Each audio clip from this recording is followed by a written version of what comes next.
રમતગમત ક્ષેત્રે નાના શહેરોનું નામ ચમકતું હોય છે અને નાના શહેરોમાંથી જૂજ ખેલાડીઓ રાષ્ટ્રીય અને આંતરરાષ્ટ્રીય સ્તર સુધી પોતાની રમતને પ્રથમ સ્થાન અપાવી શકતા હોય છે।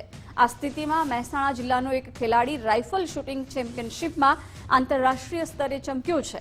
મહેસાણા ખાતે રહેતા અને મહેસાણા શહેરની રાઇફલ ક્લબમાં રાઇફલ શૂટિંગ શીખતા આદિત્યસિંહ શક્તાવતે રાઇફલ શૂટિંગ આંતરરાષ્ટ્રીયમાં સુવર્ણ પદક પ્રાપ્ત કર્યો છે।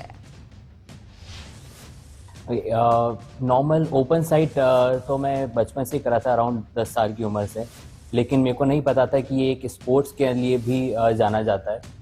मेरे को 2019 के आसपास जब रक्षक क्लब को मैंने देखा तब मेरे को पता पड़ा कि ओके ये एक स्पोर्ट्स में भी है और मैंने as a casual as a hobby start किया था ये, और आज 5 साल हो गए हैं।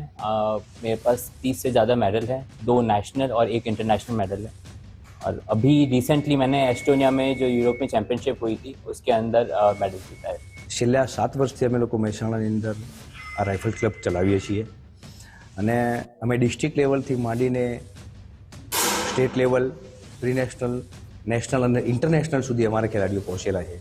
આઈ થિંક અમારી પાસે ટોટલ 200 જેવા મેડલ છે, જેની અંદર આ વર્ષ 2025ની અંદર અમારા એક ખેલાડી આદિત્યસિંહ શક્તાવત ઇન્ટરનેશનલ લેવલે પોતે એક મેડલ જીતેલ છે અને અમારો ટાર્ગેટ આગળ જતાં ઓલિમ્પિકમાં આપણું મહેસાણાનું નામ રોશન થાય એવી અમારી ભાવના છે।